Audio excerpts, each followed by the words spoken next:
late for school.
What is different about these children? Certainly their hair is long for the Passion Play, and the boys look like girls. Yes, that's a boy. These are girls. They take their shoes off to keep the floor clean. And Tony came in late and hoped his teacher didn't see him. But there's nothing very new in that.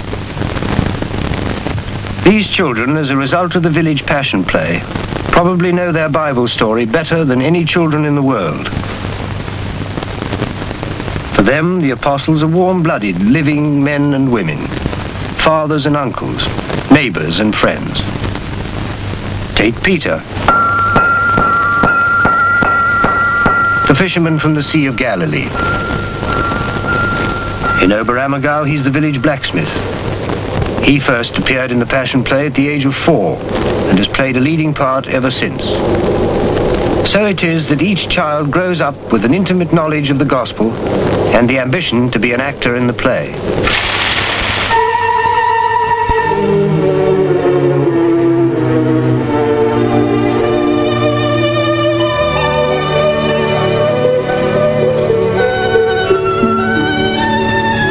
And John, it was he in the Bible who, walking this green earth, saw a door opened in heaven.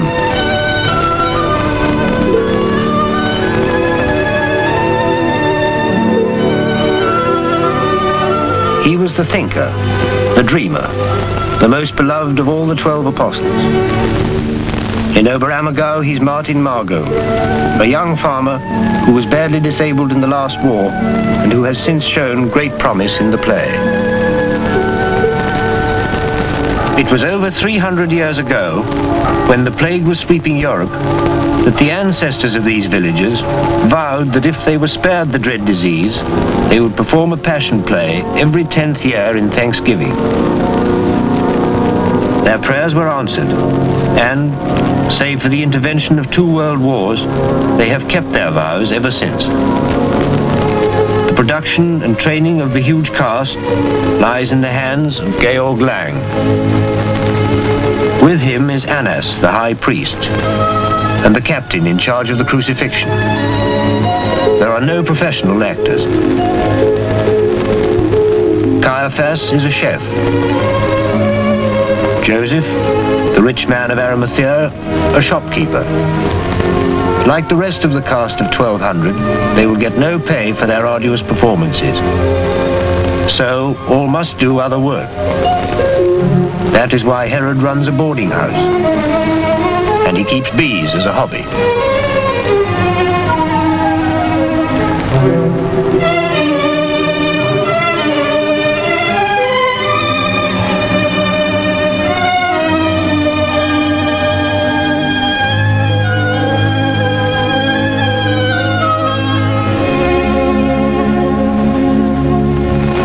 Martha does her washing in the village stream.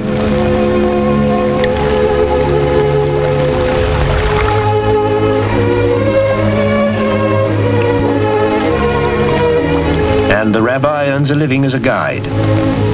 All the actors, the choir of 50, the musicians, the stage hands, the dressmakers, are from the village.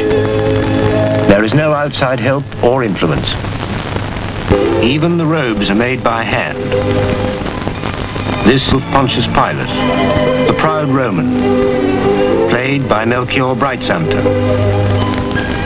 On account of his part, he is one of the few clean-shaven men in the village.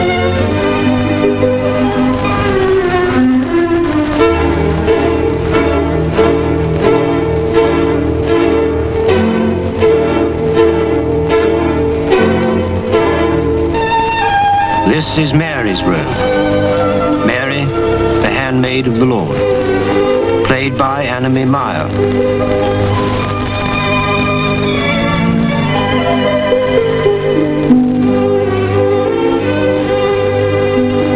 She's a young student in the wood carving school, in which Judas is the head teacher.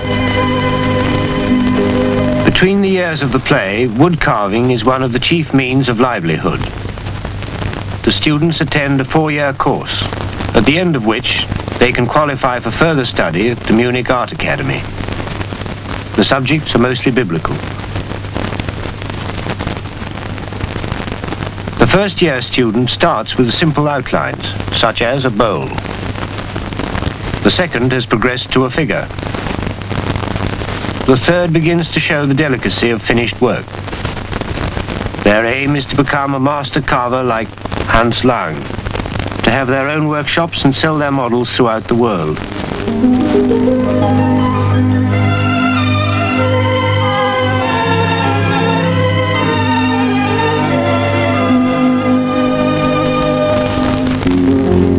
Martin Meyer plays Matthew.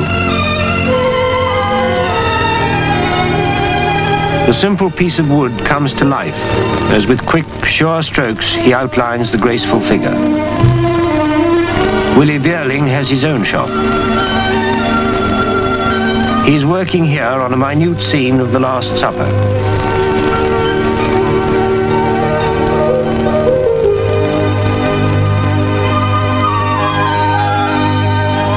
These are some of the examples of the master carver's art in Wehrling's workshop.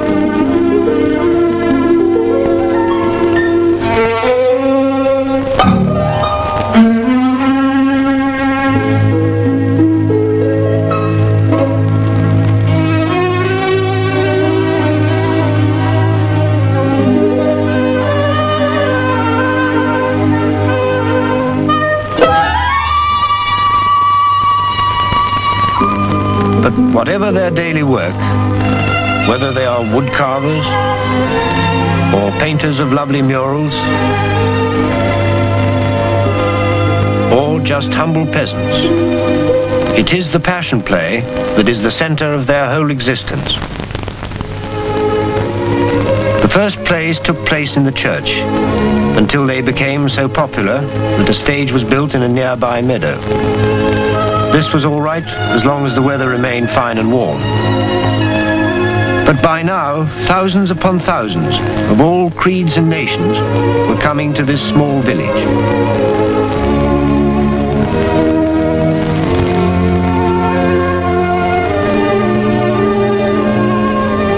And in 1930, a vast modern theatre was built, so that today, Gabrielle Gropper, a young girl who works in the village china shop, plays the part of Mary Magdalene to an audience of 6,000 at a single performance.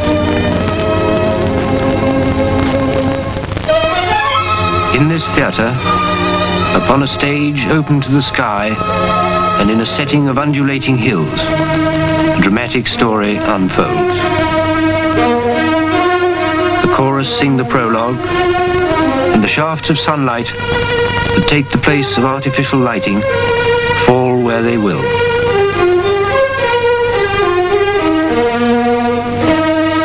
Alois Lang welcomes all who from afar and near there have come this day.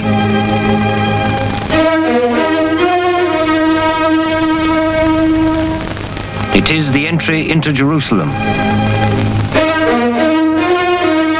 A very great multitude spread their garments in the way. Others cut down branches from the trees and strawed them in the way. And the multitude that went before and that followed cried, saying, Hosanna to the Son of David. Blessed is he that cometh in the name of the Lord. Hosanna in the highest.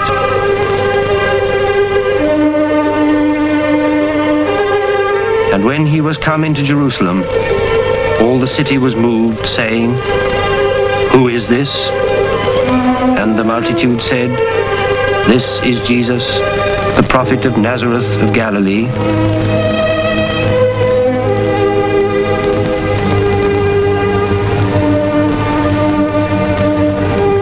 And when the chief priests and scribes saw the wonderful things that he did, and the children crying in the temple and saying, Hosanna to the Son of David, they were sore displeased.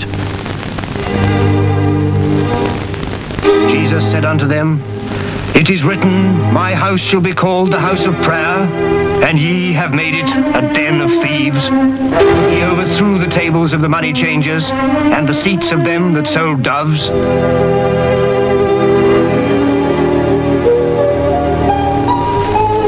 So the sacred play follows the Passion of Christ from the entry into Jerusalem until the final triumph of the resurrection.